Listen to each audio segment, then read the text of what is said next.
This is Valley News Live at 6. Outside of the obvious harm that a fake accident could happen, it really does affect all of us through the cost of increased premiums, because somebody has to pay for this fraud somewhere, right? A Fargo man is being charged for insurance fraud. Scott Goebel is accused of intentionally causing car accidents in Fargo over the past few years and racking up thousands of dollars. And it's not just the insurance companies that pay up. Valley News Team's Rose Itzkvis explains how the money from each insurance claim comes out of your pockets.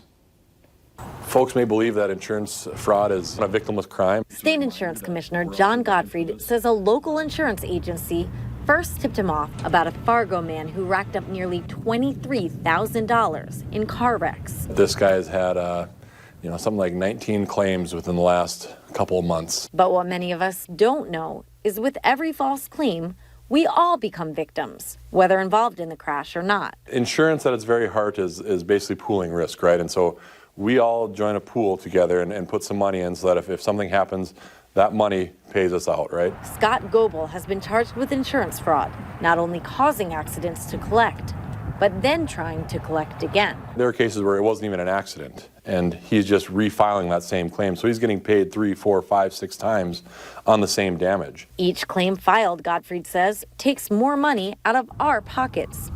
So aside from the obvious risk of causing an accident and increased insurance to the parties involved, everyone else's premiums also increase to help pay out the claims. That then we all have to make up because, he wanted to make a quick buck. Gottfried says insurance fraud is the second most profitable crime here in the U.S., only behind illegal drug sales, and costs consumers between $80 to $120 billion each year. That's real money? Money the state insurance department is trying to get back. If something doesn't feel right, we just ask that you give us a call, and then we can take it from there. In Fargo, Rose Itzkvis, Valley News Live. Authorities say if Scott Goebel is found guilty, he could spend up to 10 years in prison and be fined $20,000 in addition to paying back the nearly $23,000 in fraudulent claims. 4th Street South near Island Park is now open again after a 2-car crash with injuries earlier this afternoon. We don't know how serious the injuries are, but it involves 2 adults and 3 children. The circumstances surrounding the crash still being investigated. The wreck was on 4th Street South between 2nd Street and 6th Avenue. Rescue crews had to free one of the injured from a vehicle. An investigation continues into today's collision in West Fargo, where a child on a bike was hit by an SUV. It happened around noon on 7th Street and 4th Avenue South across from the West Fargo Police Department.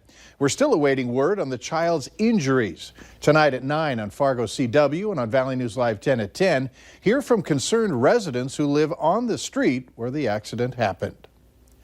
A 71-year-old man was killed in a farming accident in Sargent County today. It happened in rural Brampton, North Dakota, after a local farmer alerted authorities to a man trapped in a grain bin containing corn. The man was eventually pulled from the bin, but he was pronounced dead at the scene. The accident remains under investigation. Nice breeze, but no rain or threatening weather on this Wednesday. Decent conditions for a backyard barbecue, which is where we find Hutch Johnson. Hutch? Thanks so much, Mike. I got to tell you, an absolutely beautiful evening here in South Fargo. And here's what you need to be concerned about as we head into the evening hours, and the weather, not so much. Now, the radar did show a couple of showers off to the west of the FM area, west of Stutsman County mainly, and now pushing down south of Ellendale. Our far western counties will have the best chance at seeing some showers, and the bowing that you see, this radar indication there, means it probably is coming with some gusty winds, but that'll be the main threat from these storms in the Ellendale area in western Dickey County, pushing down towards Aberdeen in the upcoming hour. Everywhere else, it is delightful. Here is a look at temperatures across the region. Right now, we're fair, and temperatures reaching the 60s today. We stay in the 60s through bedtime tonight. Cool off into the 50s overnight, but not quite as chilly as this morning's lows in the low to mid 40s. Grand Forks will be in the 50s by 10 o'clock with a light south wind. That south wind will bring some warmer temperatures as we go through. So let's check in here with this week's winner, and it is Kay Macy. Kay, tell us where you signed up to win the Cashwise Backyard Barbecue. South Fargo Cashwise off of 52nd Avenue. Very good. And this one's ducking out of the shop. What is your name? Hope. How did you get invited here, Hope? I'm her granddaughter. Oh, granddaughter got it. So, Mike Morkin, that's it. You got to be a family member of the winning party to get invited to the backyard barbecue. That just might be your problem. For now, from South Fargo, Valley News Live meteorologist Hutch Johnson, back to you in the studio. Or be a meteorologist, I guess. All right, thanks. Neighbors in Grandin are concerned after local teens and adults are breaking into the town's abandoned school gymnasium. They say it's been happening on and off for the last year, no matter how many times the locks are fixed or changed. My main concern is that the kids are in there and it's an old building. They could get hurt. Nobody would know it, for I don't know how, days.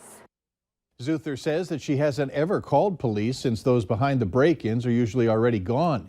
She's added she's never seen any drugs or alcohol bottles left behind, but she also says she doesn't really investigate due to the state the building is in. She also says she hopes parents will talk to their kids and start being more aware of where they are at night. Police in Bemidji are asking for your help locating a missing 15-year-old boy. Ezerel Eisman was last seen Friday in the northwestern part of that town.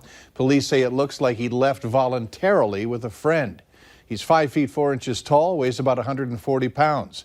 He was last seen wearing a blue Nike shirt, black pants, and blue Nike tennis shoes. If you have any information about him, call police. Bemidji police are asking for your help locating this person of interest in an ongoing investigation.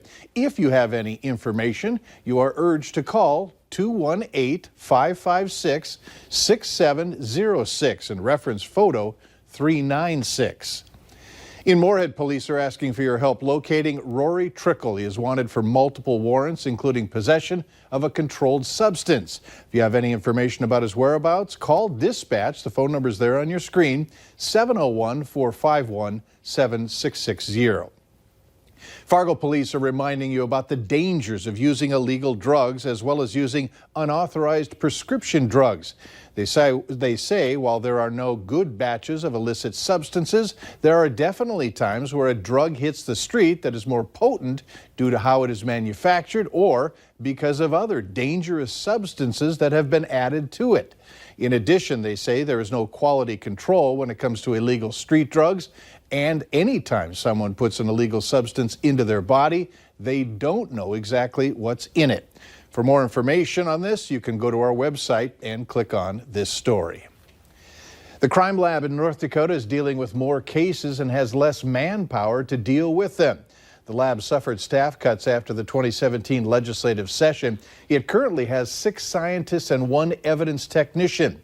North Dakota Attorney General Wayne Stenjum says this week an opening was posted for an additional DNA analyst. And the cases have continued to increase, which makes the turnaround times and the caseload overwhelming for the staff that we do have. A recently released audit shows lab techs are taking 75 days longer to test DNA and 26 days longer to test drug chemistry. The Attorney General says they're looking at temporary additions, and next legislative session they'll have to revisit the issue. A woman contacted our whistleblower hotline. She was complaining about some work she wanted done on her house. Carlene Shimke says that she's having trouble with a Grand Forks contractor who she says hasn't fulfilled his end of the bargain after receiving nearly $40,000 in payment.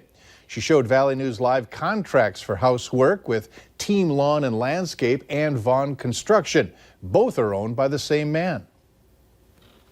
It's fraud when you take money from somebody and promise services. And I signed contracts, and every time they're way past the contracts. Even with the landscaping, I couldn't get them to finish it. I had to call in another company. Coming up on Valley News Live 10 at 10, learn how our investigation into this case led to the North Dakota Attorney General's office getting involved.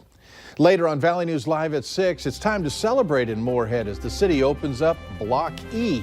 We'll explain what it has to offer.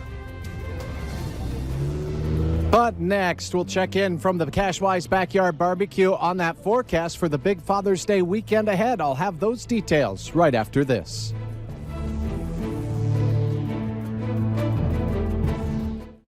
You're watching Valley News Live on TV, online, and on the go. Always on, wherever you are, whenever you need to know. Valley News Live.